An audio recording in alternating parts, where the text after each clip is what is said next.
In the shorts documentary category for Slamdance, we have an honorable mention joining us from the awards ceremony last night.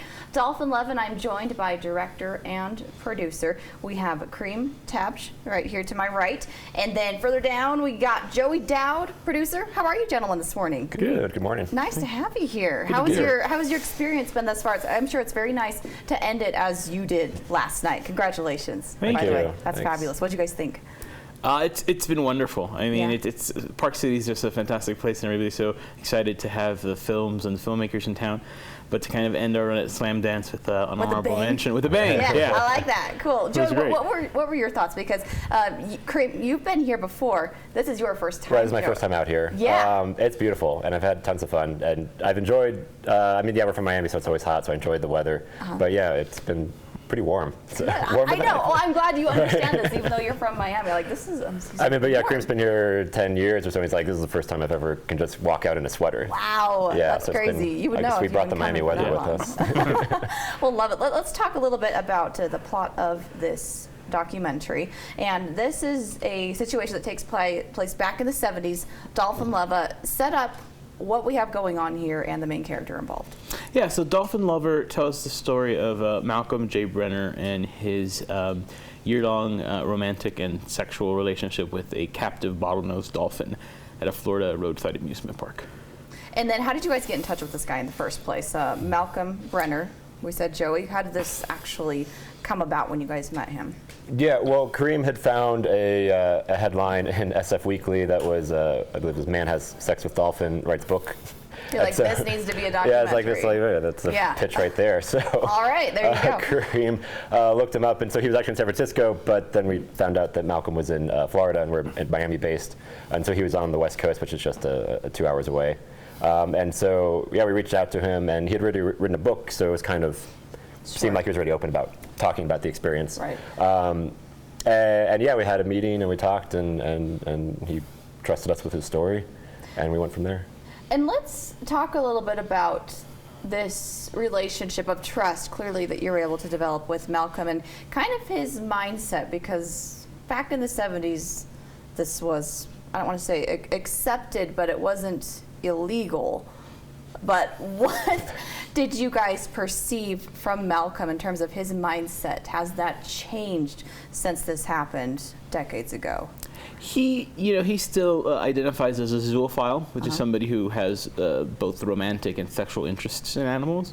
And I think actually that with the advent of the internet, there's been this kind of more comfort level of being able to be public about it and connecting with other people who have his same desires and identify sexually the same way. So while the 70s were certainly like freewheeling and independent, I think in many ways it's kind of been a little easier now because he doesn't feel like he's the only one. The internet has connected him with people around the world who have these same feelings. And when we spoke with him, we just realized how true he held his love of Dolly the dolphin, and that was really, excuse me, and that was really at the heart of why we wanted to make the films. His memories were still very vivid 40 years later, and his passion and romance for this dolphin is also still very vivid and alive. Joey, share with me the collaborative process, the filmmaking process, getting footage from decades ago versus how it worked now, kind of, I guess, marrying these two decades together in terms of where he was and where he is now. Mm-hmm. Sure. So we, so pretty much the whole film is just Malcolm's interview. So we kind of just let him talk and tell his story. And then, so Malcolm, at the time when he was working at Florida Land in the 70s, during the summer, he was taking photographs. He was a student in school, and he was taking photographs for one of the trainers for her book.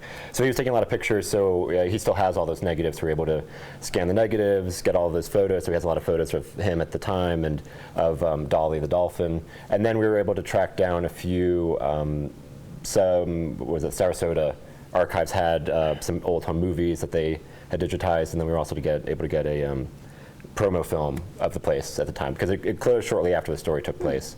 It was this roadside, it was called Florida Land, it was this roadside amusement park, and they all kind of died once Disney World opened.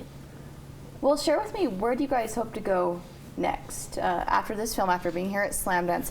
Are you guys going to work together in the future, do you think? Or what's next for you guys? Do you plan on coming back here for Sundance or Slamdance? We would, we keep want to make films and keep bringing them back to Park City this time of the year. Absolutely. We hope to do the festival circuit with the short. This is our second collaboration, Nice. and so we hope many more to come.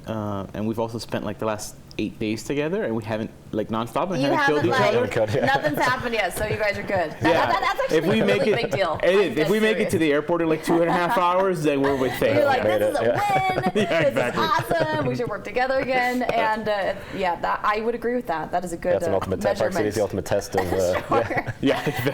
Absolutely. Well, last words for us, Joey. What's your biggest takeaway from this being your first experience in Park City? In Park City. Even though it was warm, it was colder than I expected. But That's your takeaway? the very first night, it was painfully cold. But, Oh, man. Well, that's pretty but yeah, great. beautiful, absolutely beautiful place. Excellent. Yeah. Well, glad to have had you guys here. Congratulations on the mention, the honorable mention, and good luck moving forward. We hope to have you guys back here in our studio in the future. Thanks, so thank thank you. you. Thanks so much for having this us. morning. We'll be right back after this commercial break. It is about 34 minutes after the hour. We have so much more to share with you guys, including some red carpets, what's been happening late at night when I'm in bed and Joe's still out partying. Festival After Dark, folks, as well as some more winners and Sundance films coming at you in just a moment.